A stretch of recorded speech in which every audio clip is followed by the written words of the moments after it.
What's up, guys? Hope you didn't miss me too much while I was a little MIA on YouTube. I know. Haven't been recording much. There's been a lot going on.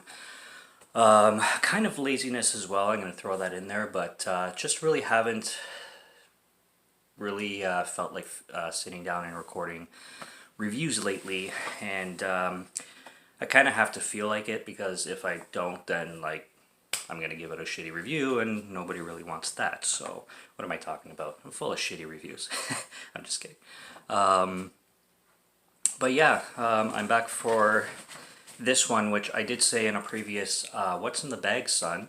Video that I made, that I got this film and it was my favorite film of 2020, certainly my favorite horror film of 2020, and that I was definitely going to be making a review on it. And here it is. This is it. Rent a Pal. I freaking love this film. This is the second time that I watched it in preparation for this review, and I liked it even more. There's also an hour-long documentary bonus feature in this Blu-ray, which is released by IFC Midnight, by the way. And it's really insightful on the making of the film and how much passion went behind the project. Low-budget film, obviously, but low budget in the sense that they only had so much to work with and they made the best out of it. So I'm going to go pretty much through the bases of the plot and my thoughts on everything, really. This film takes place in 1990, which is pretty cool. So it is a period piece. So there is some nostalgia to it. A lot of VHS use and like old TV use and shit like that. The lead on the front cover, which you can also, I'm blocking the TV, but same dude, Brian Landis Folkens is the star, and then the, I guess you could say supporting actor is Will Wheaton, who is the dude on the television. I'll get to the plot. This is a spoiler review, so if you haven't seen the film, I highly recommend going to see it first. If you don't care, just check out the review and enjoy. But this is one to check out for sure. I'm sure it's streaming somewhere, but yeah, it's available now on Scream Factory, IFC Midnight. But getting right into it, basically it revolves around this really lonely dude. He lives with his mother, and his mother has dementia, and because his mother has dementia, it gives him a huge strain, especially being single and lonely and living in the basement of his mother's house. And she needs full-time care, so he's basically doing that. And the thing about 1990, before Tinder, there was basically like a video service where you would go to like a video store, but the video store was tapes of people sitting down and introducing like themselves, like, hey, I'm Jenny from Colorado, I like dogs, I like long walks on the beach, whatever. And then they would people would like register, and then they would watch a bunch of tapes, and then the people that they liked they would match with, and then they would go on a date and exchange phone numbers and whatnot. I've never heard of this service. This takes place in 1990. I was 1 year old, so I've never heard of this, but sounds way more complicated than Tinder, that's for sure. Tinder sounds like a much better option for the dating realm, I must say. And yeah, he's you could say he's desperate for a relationship, just because he's so lonely, and he really takes this video service seriously, and he's always calling constantly every single day, trying to see if he's matched with anybody. And he goes in and he tries to update his tape, and it's really sad because the unfortunate shit that happens to this poor man. He goes in to record a new tape, and he gives this beautiful like minute and a half dialogue, like monologue, I should say, about himself, and it just comes out perfectly. And he's very honest and open and deep, and sounds great, and is really sincere, and he made a great videotape. And then the guy recording, because he's a dick, he keeps going like this. He's like, wrap it up, wrap it up. And so he slowly wraps it up, and then he's like, okay, that was great, but can we do it again, because we want to keep it at like 30 seconds. And David, the lead, his name is David, is like, oh, but I've seen videos that are so much longer than 30 seconds. And the camera guy's like, oh yeah, well, usually we give women more time because there's obviously a lot more men here than there are women, so women get more time than the men. And he makes him do it again, and the poor guy is trying to bring it down to 30 seconds, but it just comes out so awkwardly, and he's like, and I'm David, and I live with my mother. And and he can't like put the words together like he did the first time, and I'm just like, oh my god. Fuck, like I would be so pissed in that situation because his second video was so like so weak, and it wasn't even his fault. It was just he was so in pressure that he couldn't put his heart and soul into it like he did the first time. So I was like, camera guy's a fucking dick. Like, go fuck yourself. Anyway, like, just give the guy a break. This guy gets no breaks in this film, I'm telling you. So he's taking care of his mom. There is a scene where he watches a film with his mom, His Girl Friday, and it was cool that they threw that in because, hey, I know that movie. Old ass film from the 30s and 40s. I've only watched it one time, but it was cool to see it in here. It's like, yeah, I recognize that. His Girl Friday. Love it. With Cary Grant. Classic. So he does end up meeting a woman and matching with a woman named Lisa, and she is a character in this film. And again, they call him up, he matches with this girl, and he goes in to get the tapes, and he's so ecstatic and excited to finally meet somebody. And it turns out that he doesn't have a means to pay.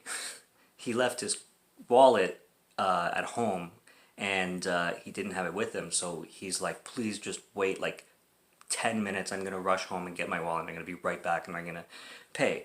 Well, he rushes home and comes back, and within those 10 minutes, Lisa had already matched with somebody else.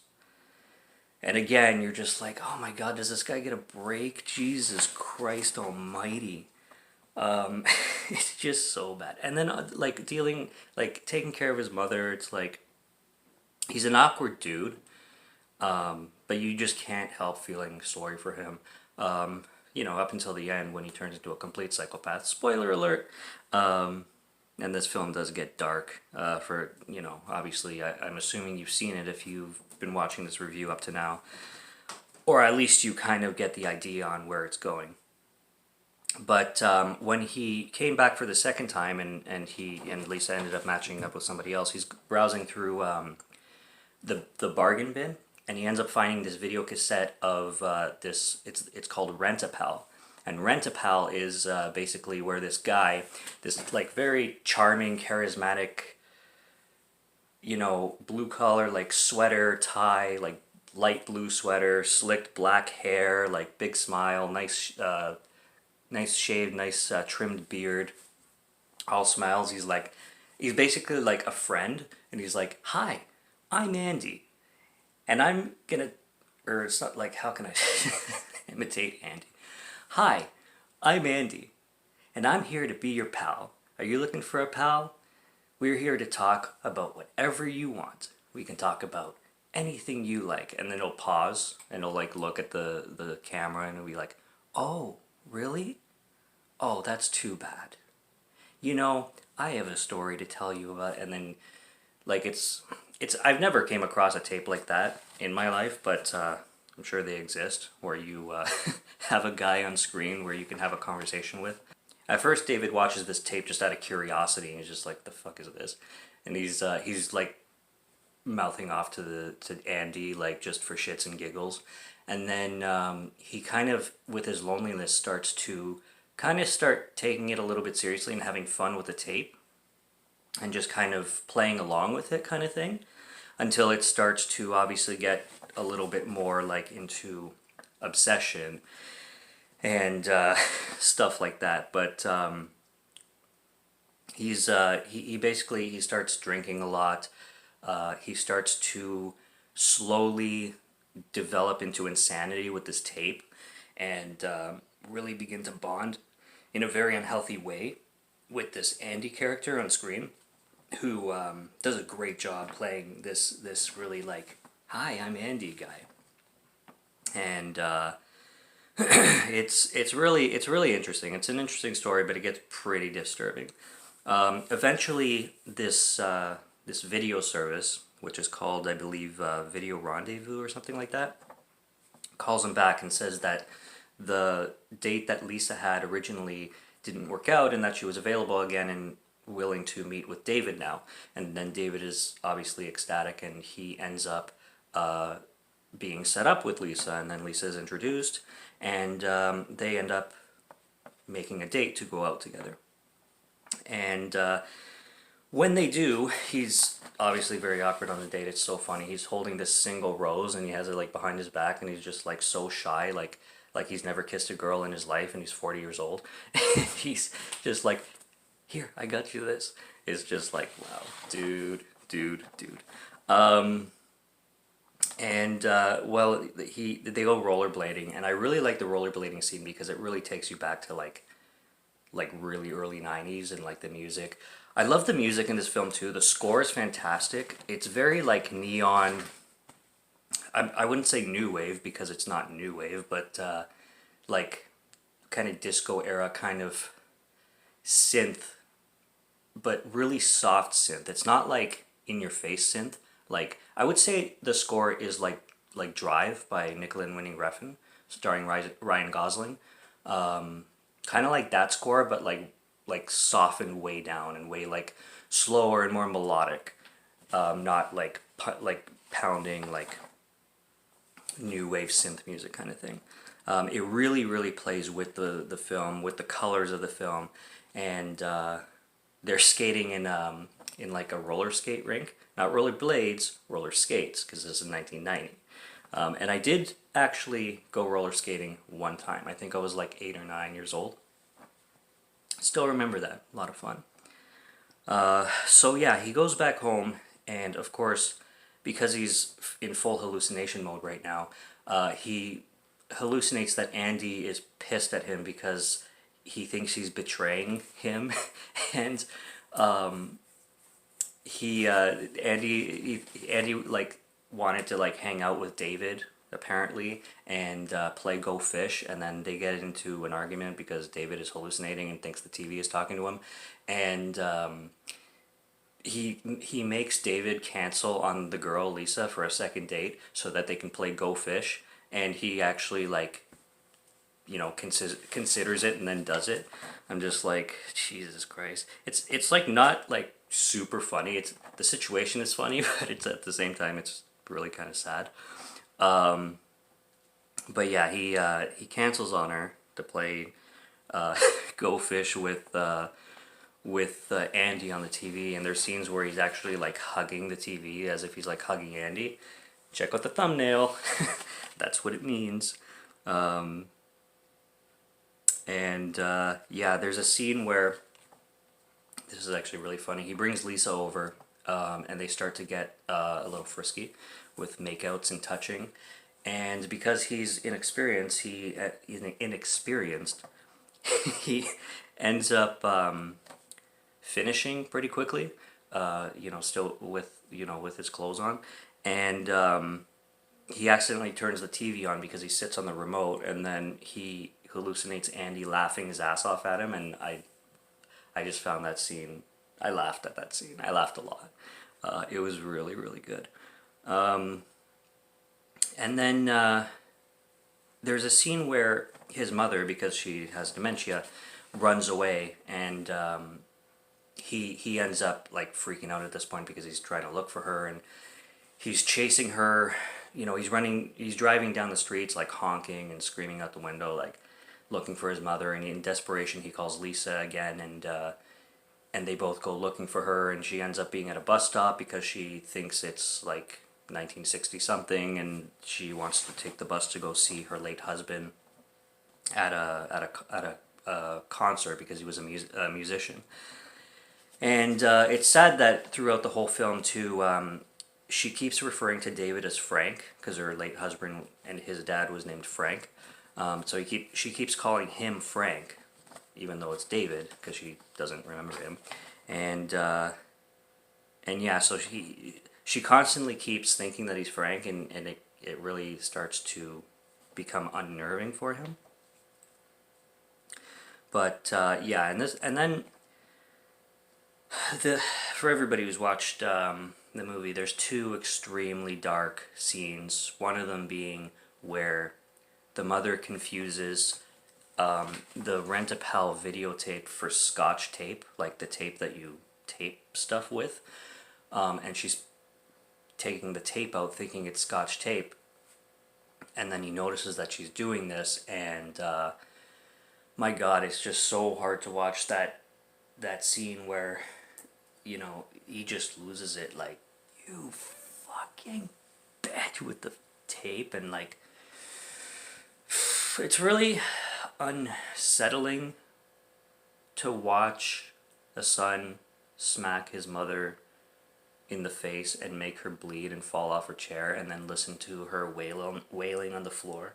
There's certainly scenes in this film that I would rather fast forward, to be honest. Just heart-wrenching stuff.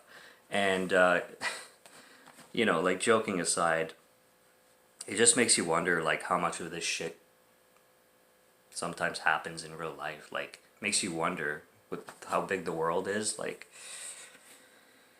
yeah, it's kind of a film you have to be able to handle, to say the least. And then there's the second scene, of course, where he commits matricide. And for the first time, his mother actually recognizes him as David. And because the tape told him to, he leans in and he's like, "You want to know what I think? I think you're the reason Dad killed himself." Pushes her right down the stairs.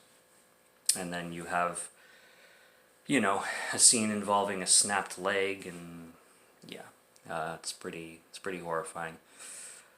So yeah, those two scenes are brutal, and the first time I watched them, I was like, oh my god, what am I watching? And I was trying to, like, turn down the volume too, because I didn't want the people upstairs thinking I'm like some kind of maniac. It's like, what the fuck are you watching, Dex? But yeah, yeah. Anyway, so those are the two most brutal scenes I'd have to say. But it's really sad what he goes through with his mother, and losing his own mind at the same time while his mother has already lost hers, and she really doesn't have anyone else but him, and him turning into a complete psychopath and a complete loon.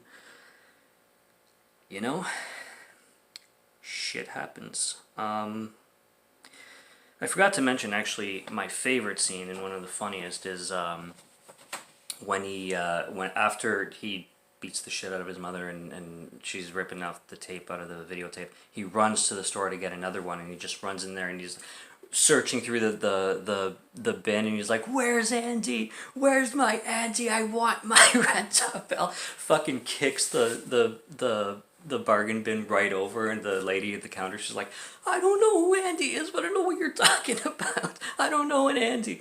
And he's just flipping out.